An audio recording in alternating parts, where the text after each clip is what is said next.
حضرت سیدنا شیخ احمد بن ثابت مغربی رحمت اللہ تعالی علیہ فرماتے ہیں، ایک دن میں دیوار کے ساتھ ٹیک لگائے قبلہ رخ درود پاک کے ٹاپک پر مضمون کو ترتیب دے رہا تھا۔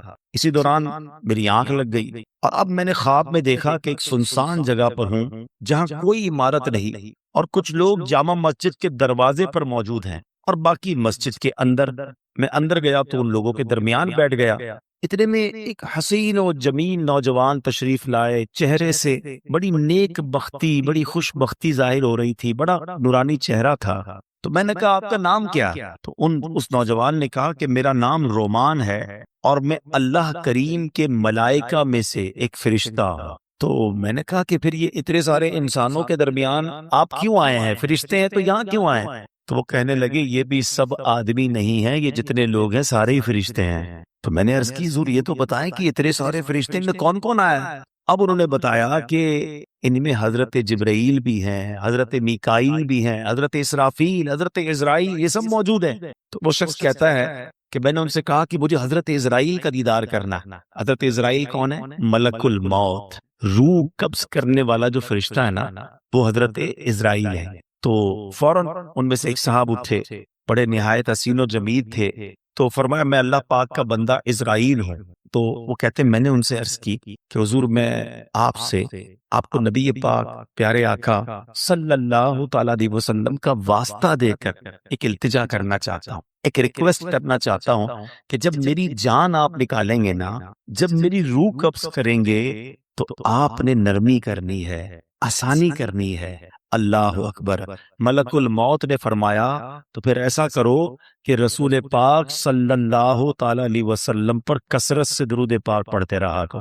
ہائے ہائے ہائے، درود پاک کثرت سے پڑھنا، جہاں بہت ساری فضیلتیں ہیں نا، وہاں جو جاں کنی کی تکلیف ہے، جو سکرات کی تکلیف ہے، جو تکلیف ہے نا موت کی، بعض لوگوں کو شاید یہ اندازہ نہیں کہ فلاں اچانک دنیا سے چلا گیا، ابھی تو بیٹھا تھا آنکھیں بند ہو گئی۔ ہمیں نہیں پتا کہ موت کی تکلیف کیا ہے۔ روایتوں میں یہ مضبوط ملتا ہے کہ موت اس سے زیادہ سخت ہے کہ بندے پر کہ اس کو کینچیوں سے کاٹا جائے۔ موت کا جو درد ہے، وہ جو سختی ہے، وہ اس سے زیادہ سخت ہے کہ اسے ہانڈیوں میں ابالا جائے۔ موت کی سختی بڑی خطرناک ہے۔ نصیب والے ہوتے ہیں کہ جن کی موت آسانی سے آ جائے، روح جو ہے وہ آسانی سے قبض کر لی جائے۔ نزا کا جو وقت ہے نا، سکرات کا جو عالم ہے، ہم اللہ سے دعا کرتے ہیں محبوب پاک علیہ الصلوۃ والسلام کے جلووں میں عافیت والی ہمیں موت نصیب فرمائے۔ ایسی تھوڑی شعراء نے اپنے کلام میں التجائیں کی ہیں۔ وہ کیا خوبصورت شعر ہے، اے سبز زنبد والے من مظفور دعا کرنا، جب نزع کا وقت آئے دیدار عطا کرنا، اتنا تو کرم کر کی چاہے جب جہان لبوں پر ہو، تم سامنے آ جانا، مقبول یہ عرض میری محبوب بے خدا کرنا، جب نزع کا وقت آئے دیدار عطا کرنا۔ ہم سب چاہتے ہیں نا کہ حضرت عزرائیل ملک الموت آسانی سے روح قبض کریں۔ ویسے سچی بات بتائے کیا ہے کہ جب ان کی یاد میں زندگی گزرتی ہے نا، عشق رسول میں زندگی گزرتی ہے، آقا کی سنتوں پر عمل کر کے نبی پاک کی رضا والی زندگی گزرتی ہے نا، تو کیا خوبصورت شاعر بات لکھتے ہیں کہ جب تیری یاد میں دنیا سے گیا ہے کوئی، اللہ کرے کہ آقا کی یاد میں بس نبی پاک کے تصور میں جائیں، مدینہ پاک میں آقا کے جلووں میں دنیا سے جائیں، پھر کیا ہوگا؟ جب تیری یاد میں دنیا سے گیا ہے کوئی، جان لینے کو دلہن بن کے قضا آ ہے، ہاں پھر اس کی جان بڑی آسانی سے نکلتی ہے، وہ تو نبی پاک کے جلووں میں گم ہوتا ہے نا۔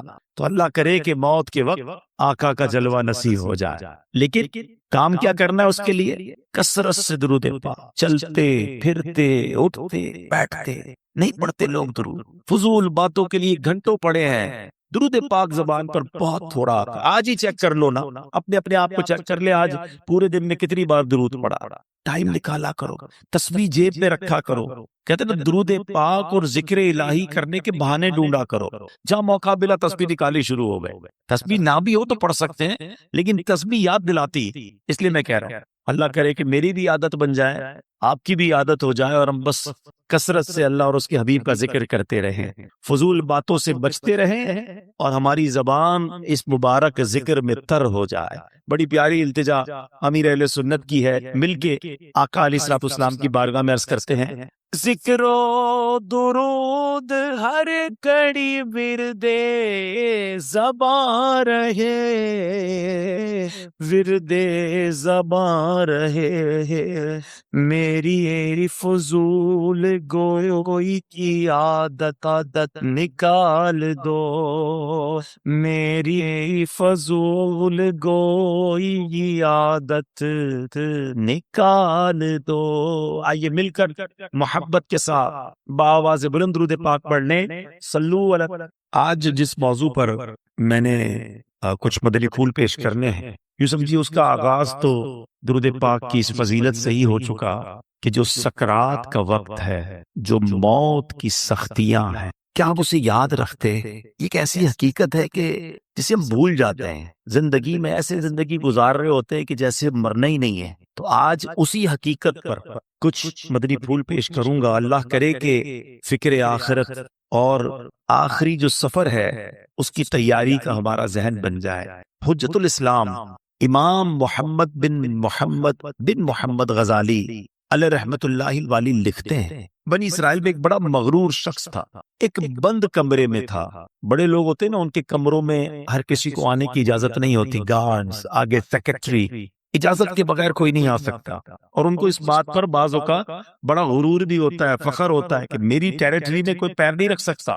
اچانک کمرے میں ایک شخص داخل ہوا، اس مغرور شخص نے زور سے چلا کر کہا، کون ہو؟ کیسے آ گئے میرے کمرے میں بغیر اجازت؟ تمہیں پتہ نہیں میں کون ہوں؟ میں اس واقعے کا خلاصہ عرض کر رہا ہوں۔ تمہیں اجازت کس نے دی میرے کمرے میں آنے کی؟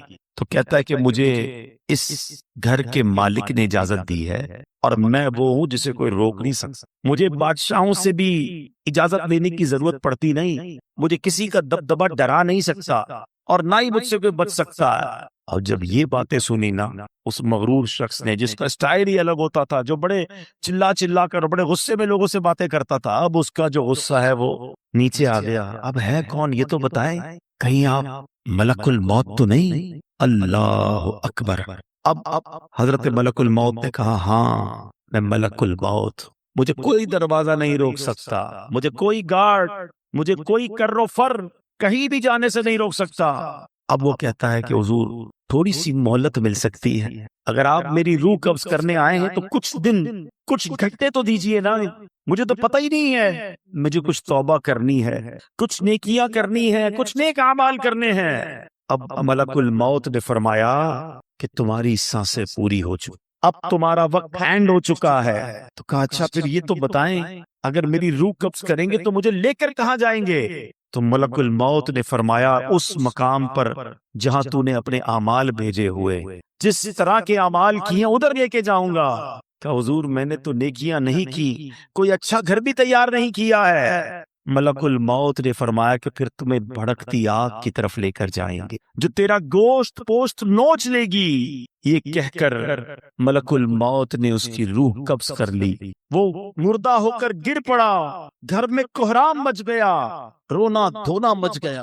اس واقعے کے جو راوی ہیں حضرت یزید رکاشی رحمت اللہ تعالی علیہ فرماتے ہیں، اگر ان سوگواروں کو اس کے برے انجام کا پتہ چل جاتا تو اس سے زیادہ رونا دھونا مچاتے۔ اب میرے پیارے صاحب سوچئے، یہ ہمارے ساتھ بھی تو ہونا ہے نا، کبھی دفتر میں بیٹھے ہوں گے، کبھی گھر میں لیٹے ہوں گے، پتہ نہیں کبھی کہاں ہوں گے، اور اچانک ملک الموت آ جائے گی اور ہماری روح قبض کر لی جائے گی، کوئی چانس نہیں ملے گا۔ جس کو مرنا ہو کیا وہ ایسے جیتا ہے جیسے ہم جی رہے ہیں؟ وہ شاعر لکھتے ہیں نا، جب اس بزم سے اٹھ گئے دوست اکثر اور اٹھتے چلے جا رہے ہیں برابر۔ ذرا غور تو کیجئے نا، آپ کے رشتہ داروں میں سے کتنے لوگ چلے گئے، آپ کے پڑوسیوں میں سے کتنے لوگ چلے گئے، ارے آپ کی عمر کے دوستوں میں سے کتنے لوگ چلے گئے، بلکہ میں تو ان لوگوں کو بھی جانتا ہوں کہ جن کی عمر مجھ سے کم تھی، وہ بھی دنیا سے دھڑا دھڑ لوگ جا رہے ہیں۔ جب اس مذہب سے اٹھ گئے دوست اکثر اور اٹھتے چلے جا رہے ہیں برابر، یہ ہر وقت پیش نظر جب ہے منظر، یہاں پر تیرا دل بہلتا ہے کیوں کر جگہ جی لگانے کی دنیا نہیں یار، یہ عبرت کی جا ہے تماشا نہیں۔ ہم کیوں نہیں سوچتے کہ ہمیں مرنا، ہم کیوں نہیں سوچتے کہ ہمیں دنیا سے جانا ہے اور ادھر جانا ہے، اور ادھر کی ہم تیاری نہیں کرتے۔ حضرت عبداللہ ابن مسعود رضی اللہ تعالیٰ عنہ فرماتے ہیں، السعید من وعظ بغیرہ، یعنی سعادت مند وہ ہے جو دوسروں سے نصیحت حاصل، ہمیں نصیحت حاصل کرنی چاہیے نا کہ یار فلاں کا انتقال ہو گیا، میری باری آنے والی ہے۔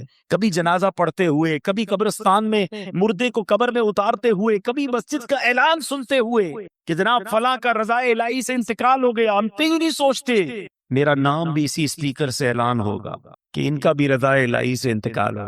دوست، احباب، گھر والے کچھ دیر آنسو بہائیں گے، کچھ دیر یاد کریں گے، مگر پھر کہیں گے جلدی کرو، جنازے میں دیر نہیں کرنی چاہیے۔ پھر ہمارے گھر سے جنازہ اٹھے، وہ بھی نصیب والے ہوتے جن کا گھر سے جنازہ اٹھتا ہے۔ بعض اوقات تو ایسی جگہ موت آتی ہے کہ لوگوں کو کفن بھی نہیں ملتا، قبر بھی نہیں ملتی ہے۔ اللہ سے دعا کرتے ہیں کہ اللہ عافیت والی موت عطا فرما، کٹنے والی، پھٹنے والی، جلنے والی، ڈوبنے والی موت سے محفوظ فرما، عافیت والی ہو، کلمے والی ہو۔ اللہ کریم ہے نا، میرے رب سے تو مانگ سکتے ہیں نا، ہم اللہ سے مانگتے ہیں کہ مولا ہمیں زندگی بھی شان والی عطا فرما، موت بھی شان والی عطا، ایمان والی عطا فرما، کلمے والی عطا فرما، عبرت والی موت نہ دینا مالک کہ مرنے کے بعد لوگ کہیں کہ دیکھو باتیں تو بڑی بڑی کرتا تھا، اس کی موت کیسی ہوئی ہے۔ اللہ ایسی موت سے ہم سب کو محفوظ فرمائے، برے خاتمے سے بچائے، خدا آیا برے خاتمے سے بچانا، خدا یا برے خاتمے سے بچانا، پڑھوں کلمہ جب نکلے دم یا الہی، پڑھوں کلمہ جب نکلے دم یا الہی۔ آج کل تو لوگ قبرستان میں جا کے ہنسی مذاق کر رہے ہوتے، قبرستان میں جا کر موبائل فون پہ کاروبار چل رہا ہوتا ہے، ادھر میت دفنائی جا رہی ہے، ادھر آپس میں دوست کل کی پلاننگ کر رہے ہوتے۔ قبرستان عبرت کی جگہ ہے، قبرستان میں ہنسنے والوں کا کیا حال ہوتا ہے، آؤ میں آپ کو ایک واقعہ سناتا ہوں۔ خواجہ خواجگان، خواجہ غریب نواز، خواجہ معین الدین چشتی اجمیری، خواجہ غریب نواز نے ایک واقعہ سنایا کہ ایک مرتبہ میں اور شیخ اوحد کرمانی رحمت اللہ تعالی علیہ سفر پر تھے، ہماری ملاقات ایک بوڑھے میاں سے ہوئی، وہ بزرگ تھے اور یاد الہی میں انتہائی مشغول تھے۔ کہتے میں نے ایسا بندہ یاد الہی میں مشغول پہلے نہیں دیکھا تھا۔ میں نے ان سے سلام کیا، ہاتھ ملایا تو معلوم ہوا کہ ان کے ہاتھ پر تو گوشت ہی نہیں ہے، اتنا کمزور، اتنے دبلے پتلے تھے۔ تو خواجہ صاحب کہتے ہیں کہ میرے دل میں خیال آیا کہ یہ اتنے کمزور کیوں ہیں۔ اس سے پہلے کہ میں سوال کرتا وہ روشن ضمیر تھے، میرا سوال جان لیا۔ کہتے ہیں کہ میں ایک دن اپنے دوست کے ساتھ قبرستان گیا، تھوڑی دیر ہم قبر کے پاس بیٹھ گئے، آپس میں باتیں ہونے لگی جیسے دوستوں میں باتیں ہوتی ہیں۔ کہتے ہیں اتفاقاً ایسی بات ہوئی کہ مجھ سے کہا لگ گیا، زور سے ہنس پڑا۔ اسی وقت قبر سے آواز آئی، اے غافل، جس کو ایسا مقام درپیش ہو اسے ہنسی سے کیا کام۔ کہتے جو ہی میں نے وہ آواز سنی میں اٹھ کھڑا ہوا، جو دوست میرے ساتھ تھا میں نے اسے الوداع کہا، مسجد میں آ گیا، بیٹھ گیا، مجھ پر ہیبت طاری ہو گئی، قبر سے آواز آئی تھی نا۔ کہتے میں قبرستان میں ہنسا، مجھ پر ایسی غفلت آ گئی کہ میں قبر کے پاس جا کے رستے لگا۔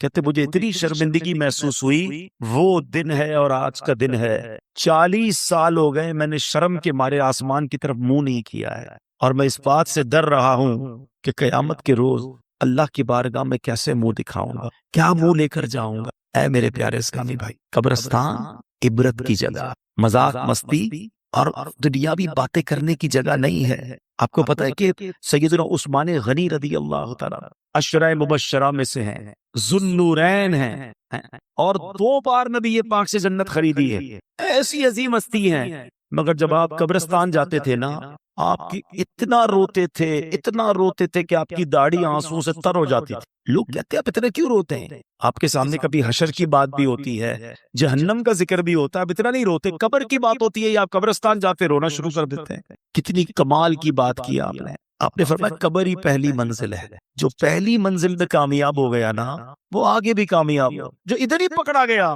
پھر آگے اور مشکل ہے نا. فرسٹ انٹری ٹیسٹ ہے، سمجھ لو.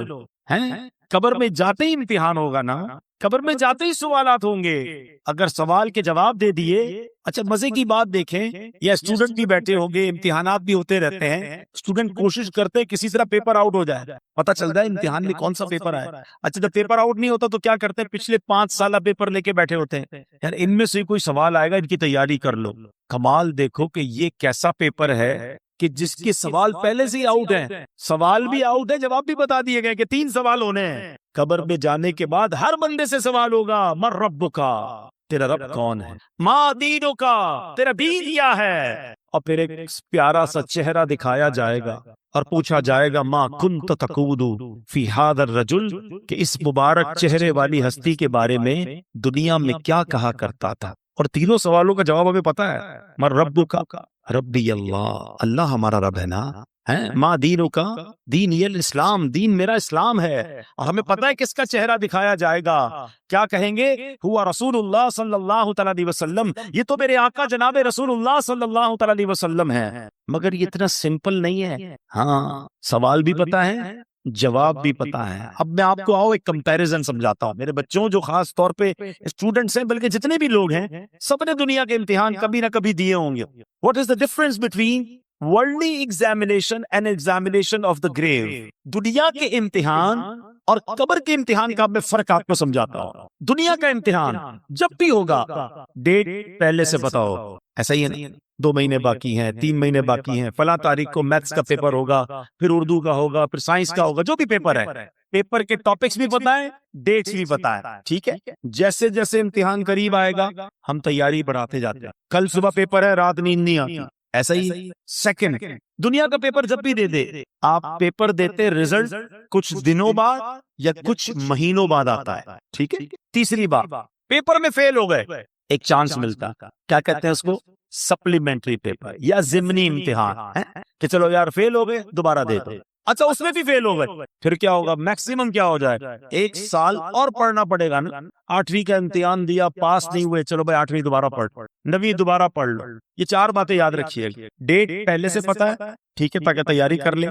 سیکنڈ، امتحان کے بعد رزلٹ کافی دنوں بعد آتا ہے، اور ایک آدھا پیپر، ایک آدھا سوال رہ گیا تو سپلیمنٹری کا موقع ہے. چوتھا، اگر فیل ہی ہو گئے تو پھر کیا ہوگا؟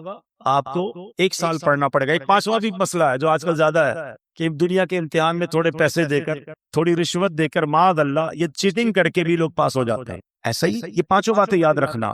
اب مجھے سچ بتاؤ، اس امتحان کی ٹینشن کتنی ہوتی ہے؟ جس کو دیکھو ہر بچہ امتحان کے دنوں میں، ہم بھی جاتے ہیں نا بیان کرنے، مسجد کے امام صاحب کے پاس بھی پرچی آ رہی ہوتی، بچوں کے امتحان ہو رہے، دعا کر دے. ہر بچہ مل رہا ہوتا ہے، نوجوان مل رہا ہوتا ہے، حضرت پیپر دیے، دعا کر دے. ٹینشن ایسا ہی ہے نا. اب بتاؤ تمہیں اس امتحان کی اتنی ٹینشن ہے. اچھا جتنے لوگ بیٹھے سارے پیپر دیتے بھی نہیں، کوئی کہے بھائی مجھے ٹینشن ہی نہیں لینی، میں نے پڑھنا ہی نہیں ہے، میں نے کوئی امتحان ہی نہیں دینا، تو آپ امتحان سے بچ جاؤ گے. میں جس امتحان کی بات کر رہا ہوں اس سے بچ کو ہی نہیں سکے. اسکول گیا یا نہیں گیا، کالج گیا یا نہیں گیا، مدرسے گیا یا نہیں گیا، اسے یہ امتحان دینا ہی پڑے، کمپلسری ہے. دوسری بات، ڈیٹ تو پتہ ہی نہیں ہے، ہو سکتا ہے 10 سال بعد ہونا ہو، اور ہو سکتا ہے آج رات ہی ہونا ہو. یہ بھی تو ہو سکتا ہے نا کہ میں اور آپ میں سے کوئی ایسا بھی یہاں بیٹھا ہو جس نے گھر نہیں جانا اٹھ کر، ہو سکتا ہے یہی موت آ جائے اور آج رات اس کی قبر میں گزرے اور آج رات ہی امتحان دینا پڑے. مجھے سچ بتاؤ، جس امتحان کی ڈیٹ تمہیں 4 مہینے پہلے ملتی ہے، تم ٹیوشن لیتے ہو، تم گجرات گیسٹ پیپر لیتے ہو، اس کی تیاری میں لگ جاتے ہو. میں جس امتحان کی بات کر رہا ہوں اس کو تو پتہ ہی نہیں کب ہو جائے. تو عقل مند کون ہے؟ تیاری کر کے رکھے ہیں، ہمیشہ پریپیئر رہے کہ جب امتحانوں میں جواب دے لوں گا. اب آؤ دوسری بات، دنیا کے امتحان میں پیپر دینے کے کئی دنوں بعد رزلٹ آتا ہے، قبر کے امتحان میں فوری رزلٹ آئے گا، ادھر صحیح جواب دیے ادھر جنت کی کھڑکی کھول دی جائے گی۔ پتہ ہے فرشتے کیا کہیں گے مرنے والے کو جو صحیح جواب دے گا نا؟ نم کنومۃ العروس، سو جا کہ جیسے دلہن سوتی ہے۔ اسے قبر ایسے دبائے گی، قبر ہر کسی کو دبائے گی، یاد رکھیے، کسی کو تو ایسے دبائے گی جس سے رب ناراض ہوا پسلیاں ایک دوسرے میں پیوست ہو جائیں گی، ٹوٹ جائیں گی پسلیاں، مگر کسی کو ایسے دبائے گی جیسے ماں دباتی ہے اپنے بچے پیار سے۔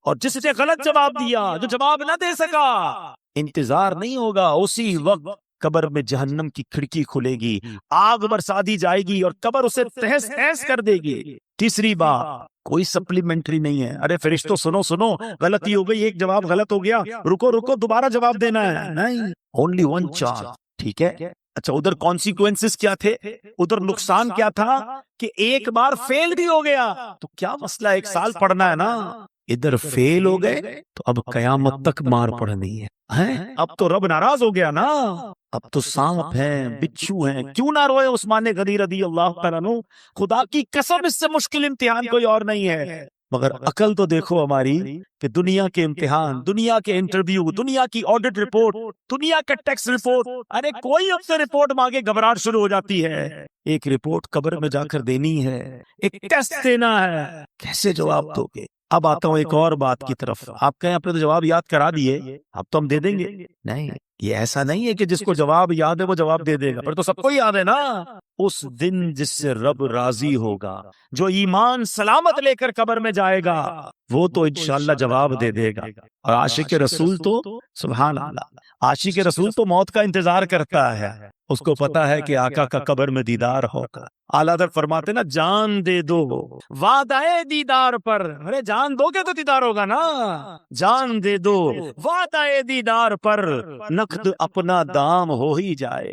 ہاں عاشق رسول کو گھبراہٹ نہیں ہوتی، گھبراہٹ اسے ہو جس کی قبر میں کیڑے پڑنے، نمازیں پڑھی ہیں، سنتوں پر عمل کیا ہے، درود پاک پڑھا ہے، حرام روزی سے بچا ہے، حرام دیکھنے سے بچتا ہے، قرآن پاک کی تلاوت کرتا ہے، اللہ کی رضا والے کام کرتا ہے، ماں باپ کا ادب کرتا ہے، انشاءاللہ اس کی قبر تو نور نلا نور ہونی ہے، اس کو تو دنیا سے زیادہ راحت قبر میں ملے گی، جنت کی کھڑکی کھل جائے گی، جنت کی نعمتیں نصیب ہو جائیں گی۔ عاشق رسول کی تو کہتے ہیں نا، اس کی ترجمانی شاعر کرتے ہیں کہ وہ تو جب آقا قبر میں آئیں گے نا، تو جب پوچھیں گے فرشتے کہ یہ کون ہیں، تو کیا کہیں گے؟ میرا آدی تو ہی فرشتے جو پوچھے تمہاری جان، اشارہ کرو میں تم تمہاری جانب اشارہ کرو۔ اب تو آقا کا انتظار، جو عاشق رسول ہے نا، وہ تو فرشتوں سے کہے گا، فرشتوں سے کہے گا ایسی جلدی بھی نہ کرو، میں تو آقا کے دیدار تو کرنے دو، ایسی جلدی بھی کیا، آج کی رات ہے، قبر میں سرکار تشریف لائیں تو میں قدموں میں گروں، گر فرشتے بھی اٹھائیں تو میں ان سے یوں کہوں کہ اب تو پائے ناز سے میں اے فرشتوں کیوں اٹھوں، مر کے پہنچا ہوں یہاں اس دل ربا کے۔ عاشق رسول کے بارے نعرے ہوں گے، مگر صرف نعرے لگانے والا نہیں، صرف نیازی نہیں، نمازی بھی ہو، صرف نعرے لگانے والا نہیں، سنتوں پر عمل کرنے والا بھی ہو، حرام چیزوں سے بچنے والا ہو، اور جس سے رب ناراض ہو گیا نا، ہاں یقین کریں، ہمیں اندازہ ہی نہیں کہ ایمان سلامت لے کر جانا یہ کتنی بڑی چیز ہے۔ بڑے بڑے بزرگان دین رویا کرتے تھے، تڑپا کرتے تھے، گھبراتے تھے۔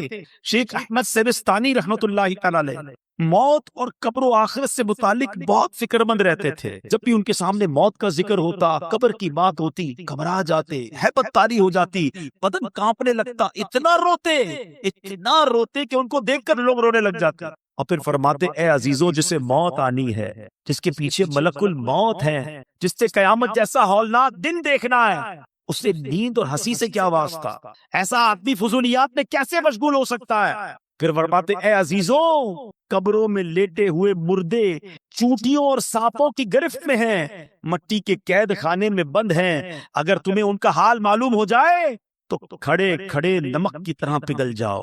اے عزیزو، جا کر موت کی تیاری میں لگ جاؤ، وہ دن ہم سب کو پیش آنے والا ہے، شاید ہم اپنا ایمان سلامت لے کر جانے میں کامیاب ہو جائیں۔ اب حضور خواجہ غریب نواز نے یہ واقعہ سنایا اور خود خواجہ غریب نواز رونے لگے۔ فرمایا اس ذات کی قسم جس کے قبضے میں میری جان ہے، اس دن سے لے کر آج تک مجھ پر موت اور قبر کی ہیبت طاری ہے اور میں اندر ہی اندر گھلتا جا رہا۔ یہ کون کہہ رہا ہے؟ خواجہ خواجہ، وہ ہستی جن کے ہاتھوں پر 90 لاکھ غیر مسلم مسلمان ہوئے ہیں۔ وہ کہتے ہیں میں اندر گھل رہا ہوں موت کی فکر سے، قبر کی فکر سے۔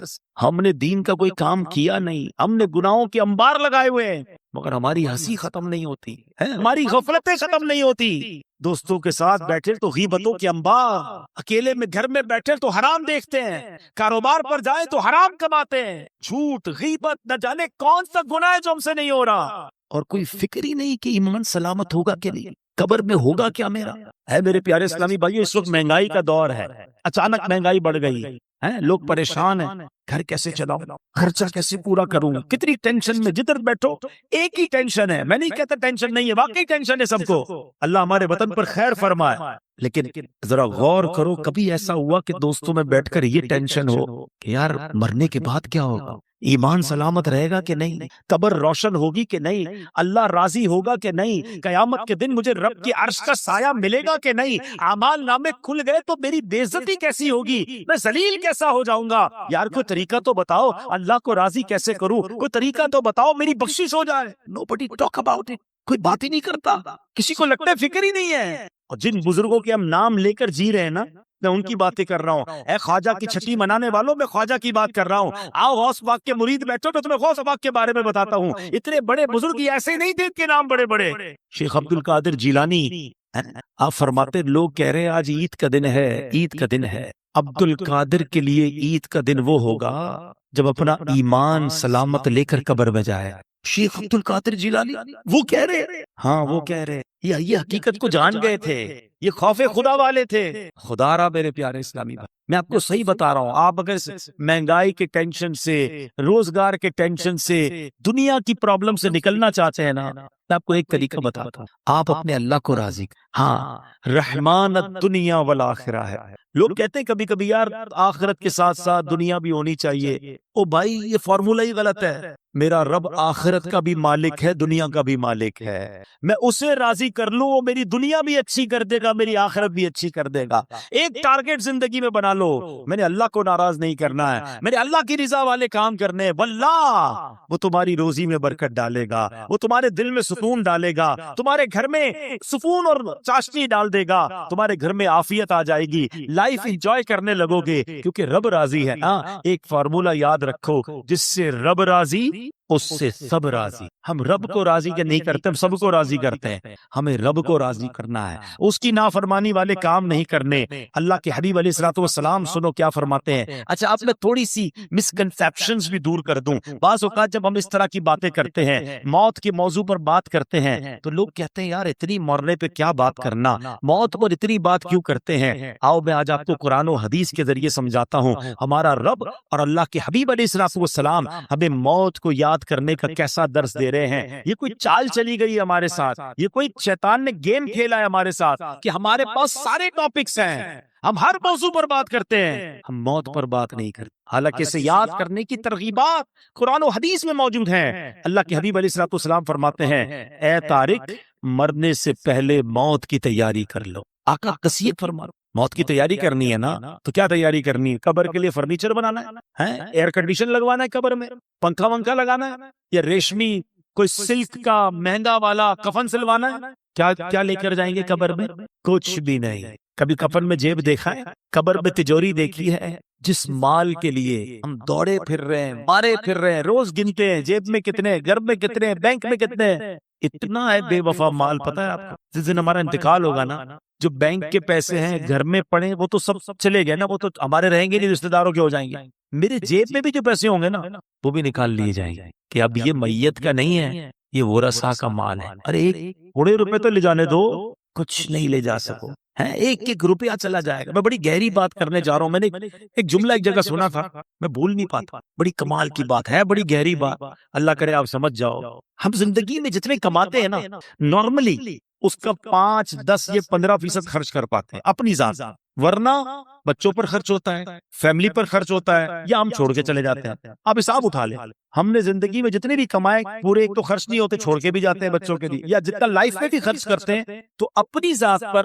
5% یا 10% خرچ کر پاتے ہیں۔ ایسا ہی ہے، وہ جملہ یہ ہے کہ کمانے 100 ہیں، خرچ اپنے اوپر 5 کرنے ہیں اور جواب بھی 100 کا دینا ہے۔ بات بڑی گہری ہے۔ جو حرام کماتا ہے نا، جو جھوٹ بول کر، ملاوٹ کر کے، سود کا کاروبار کر کے، رشوت کر کے، چوریاں کر کے، ڈاکے کر کے، کر لو جمع، شاید 5-10% سے زیادہ خرچ نہیں کر سکو گے، مگر جب اللہ کی بارگاہ میں جاؤ گے نا تو پورے 100% کا جواب تمہیں دینا پڑے گا۔ بچے مزے کریں گے جن کے لیے تم چھوڑ کر آئے، بلکہ وہ قیامت کے دن اللہ کو یہی کہے گی، اللہ ہمیں کیا پتا ہمارے باپ نے حرام جمع کیا تھا، مار ہمیں پڑے گی اگر ہم نے حرام کمایا ہوگا۔